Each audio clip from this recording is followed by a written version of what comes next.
lugar onde tem gente também doida, que gosta de brincar desse jeito. E eu fiquei com isso na cabeça, que eu queria participar dessa Febrace, que eu queria, porque queria. Soube, então, eu venho de uma cidade chamada Aquidauana, tem cerca de 33 mil habitantes, uma cidade rural, do interior do estado de Mato Grosso do Sul, e eu não encontrei na época muito apoio da minha escola, a Escola Municipal Erço Gomes, onde eu estava fazendo o ensino fundamental, para desenvolver projetos.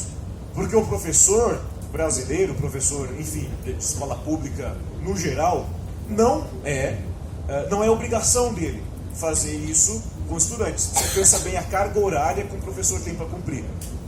Corrigir prova, elaborar aula. Se ele tivesse que, além disso, orientar trabalhos de pesquisa, coitado dele. Quem sabe nós não poderíamos fazer, né, uma mudança nisso, em que parte da carga horária de um professor pudesse ser cumprida fazendo projetos, orientando alunos em atividades que despertassem prazer nos alunos. Quão bom isso seria? Algo a ser pensado. Encontrei apoio nessa instituição aqui, que eu acabei de passar por aqui, vindo para cá, Instituto Federal. O Instituto Federal de Mato Grosso do Sul, lá em Aquidauana, foi implantado em 2011 e eu conheci como uma instituição onde uma das obrigações, ou um dos deveres do estudante de lá, era que o estudante fizesse iniciação científica. Era que você fizesse pesquisa científica, né, já no ensino médio. E essa pesquisa científica você fazia e era parte do seu curso técnico. Então todo mundo aqui é familiarizado com o ensino técnico, né? Você tem o ensino fundamental, as matérias comuns ao ensino médio, português, matemática, e você tem as disciplinas do ensino técnico para fazer. No meu caso era técnico em informática. Então eu aprendi a programar, eu aprendi eletrônica, né? Alguns princípios de redes, por exemplo, fazer sites. E uma das obrigações era realmente fazer pesquisa. Então, como diria bem a minha bisavó, quando eu entrei lá, junto à fome com a vontade de comer. Eu procurei no primeiro dia um orientador, o mesmo orientador que falou lá da namorada, foi o primeiro orientador, o primeiro professor que eu vi lá, que tinha a ver com a área da computação. Falei para ele que eu queria fazer um projeto.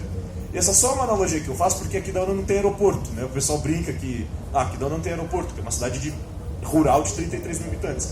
O único aeroporto que tem lá é o Aeroclube, aqueles aviões monomotores que vão para as fazendas, né? Porque como o Pantanal é bem alagado, você só chega com esses aviões monomotores. Mas um fica do lado do outro. Enquanto você está aqui assistindo as aulas, você vê os aviões pousando e decolando, esses monomotores. Então, na verdade, eu brinco, faço uma analogia, que na verdade, por falta de um aeroporto, nós temos dois aeroportos, né? Um que decola os aviões que vão lá para o Pantanal e outro que decolam pessoas. Porque se você aproveitar as oportunidades que uma instituição te dá, se você que está na universidade, você que estiver aí numa empresa fazendo estágio, puder realmente aproveitar as oportunidades que vão ser apresentadas para você dia a dia, você decola. Você sabendo identificar qual que é relevante, concentrar a sua energia dela, dá certo. Em uma aula, então, você aprende, quando você está imerso nesse ambiente, você aprende o conceito de ciência e engenharia, né? O que é o método científico e o que é o método de engenharia. Isso daqui é uma coisa bem de Luiz, iluminista, positivista, que eu acredito e defendo e prego para a minha assembleia hoje, que isso daqui são as duas ferramentas mais poderosas que a humanidade já criou, chamada método científico e método de engenharia, né? O método científico, ele olha para uma questão, ele olha para uma pergunta que você tem ao seu redor e pergunta, por que isso acontece desse jeito? Por que células do câncer se comportam assim, assado, em tal meio, né? Por que as abelhas estão sumindo no mundo inteiro? Que é um mistério ainda. Você olha, identifica essa questão, olha para a sua pergunta e cria uma hipótese. E o melhor jeito que até hoje eu encontrei para explicar o que é hipótese é que hipótese é uma coisa que você não sabe se é, mas você finge que é para ver como seria se ela fosse, né? Você olha, fala, eu acho que é isso, eu acho que o que responde o desaparecimento das abelhas é isso. Então você finge que é isso. Mas como que você sabe se é realmente isso? Fazendo experimento. Você vai lá, faz um experimento controlado e de acordo com os resultados, né, com os dados que você consegue no seu experimento, você descobre se aquilo foi, se a sua hipótese foi validada ou se foi refutada. E no caso do método de engenharia, você identifica um problema. Olha para a sociedade, olha para o seu redor olha para um campo químico, petroquímico, médico, aeroespacial, identifica um problema que ele tem e faz o protótipo de uma solução para esse problema. Testa esse protótipo no mundo real, vê se ele soluciona o problema e melhora nesse protótipo. Eu não sei se é costume daqui, mas lá na minha região tem muito, pé de manga. Tem pé de manga para todo quanto é lugar. Eu defendo que toda avó, toda madrinha são exímias engenheiras. Sabe por quê? Elas desenvolveram, independentemente, em todo lugar, aquele dispositivo que, na maioria das vezes, é um cano comprido, uma vara comprida, e lá na pontinha, né, tem uma lata de óleo, uma coisa cortada transversalmente, porque aquilo lá é um design otimizado para como você consegue encaixar, pegar a manga e fazer com que ela chegue ao chão, né, de forma segura, de forma com que você possa ainda comer. Isso é puro design de engenharia. Thomas Edison tinha várias dessas epifanias lá junto com seus funcionários, patenteava tudo, ninguém mais podia fazer, só ele podia fazer e pagasse pela patente dele e ficou rico. Tem gente que fica, inclusive, só fazendo patentes que eles nunca inventaram. Você pensa numa solução, detalha ela o melhor possível, registra e vende a patente quando alguém fica interessado em fazer. Então isso daqui é o método de engenharia. Aí tem essa brincadeira que a ciência está mais interessada aqui na física em estudar o ponto de equilíbrio, a distribuição de massa. A ciência gosta de estudar, né, o fenômeno. A engenharia fala assim: poxa, mas o problema não é só deixar dois garfos ali? Põe uma silver tape. Dois objetivos diferentes: explicar uma coisa e resolver um problema. Eu sou daqueles que defendo, tem um espectro, eu sei, bem controverso disso, que defende a ciência básica.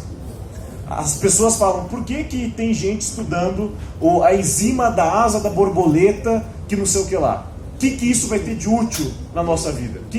Para que isso vai prestar? De forma alguma. Quando Maxwell estava lá fazendo as seus modelos para eletromagnetismo, ninguém sabia para que aquilo seria útil. Hoje todo o nosso sistema de telecomunicações baseado nisso. Todo o sistema de transmissão sem fio baseado nisso. Então você nunca sabe para que alguma coisa vai ser útil. Sem ciência básica, você não tem ciência aplicada. Sem ciência aplicada, você não tem a básica, porque você não tem as ferramentas, né, para você descobrir o fenômeno. Todas as maiores descobertas, né, que você consegue imaginar fácil, foram feitas com uma osmose, com uma parceria muito boa entre essas duas. A detecção de ondas gravitacionais, a descoberta da partícula de Deus, né, o bóson de Higgs, são todas máquinas gigantescas. Agora, aquela foto do buraco negro, quem viu a primeira, né, fotografia de um buraco negro, que foi feita com um telescópio do tamanho da Terra, porque eram várias antenas distribuídas nos continentes, capturando as ondas que viam, e depois tinha aquele algoritmo que juntava tudo. Então, essa daqui é a declaração de amor de um positivista, de um iluminista, para o método científico e para o método de engenharia. Mas, pois bem, qual foi o primeiro projeto? Isso a gente esconde na Magna, porque como foi o primeiro projeto, não foi tão direto ao ponto assim. Eu estava numa aula de biologia e o professor me disse, estava explicando para o pessoal como fazia teste de paternidade. Lembra? Todo mundo teve essa aula. Você faz, extrai o DNA da mãe, extrai o DNA do filho e dos supostos pais e vê onde aquelas listrinhas, lembra que no Enem, alguns vestibulares têm aquelas listrinhas assim, que você tem que comparar quantos trechos são iguais? E aí, ele estava explicando isso, como que a gente fazia isso, e ele usou uma analogia muito interessante para descrever um equipamento necessário para fazer isso.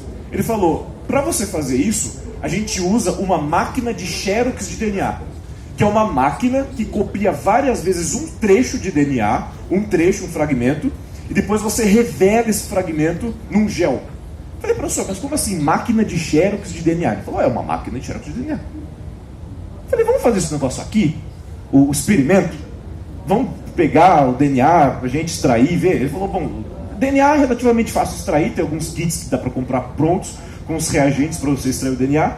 Agora, a máquina para fazer isso custa mais que o nosso laboratório, que é chamada termociclador. É uma máquina que ela cicla temperaturas. O jeito que esse DNA é copiado são a partir de mudanças de temperaturas controladas que essa amostra de DNA sofre, né? E quem faz isso é um equipamento que chama termociclador.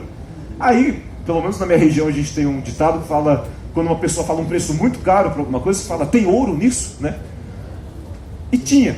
O bloco do equipamento comercial era feito de prata banhada a ouro, por causa do calor específico da prata e da falta de oxidação do ouro. Então o ouro cobria ali, tinha uma camada de ouro fininha que cobria o bloco de prata, e aquele era a melhor solução encontrada. Falei, mas não é possível. Fui estudar sobre como funcionava esse tal de termociclador e fui olhar a tabela do calor específico, a tabela da condutividade térmica lá.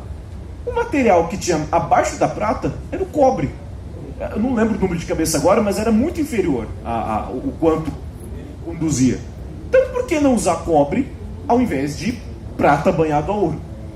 O sistema que esse equipamento funciona é com o efeito Peltier. Quem conhece o efeito Peltier?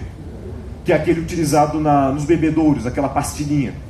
O efeito Peltier é o seguinte: você tem dois materiais semicondutores do tipo P e do tipo N, ligados em série numa pastilhinha assim, se não me engano, não sei se é em série paralela, mas eles são ligados numa pastilha cerâmica, como se fosse um sanduíche cerâmico.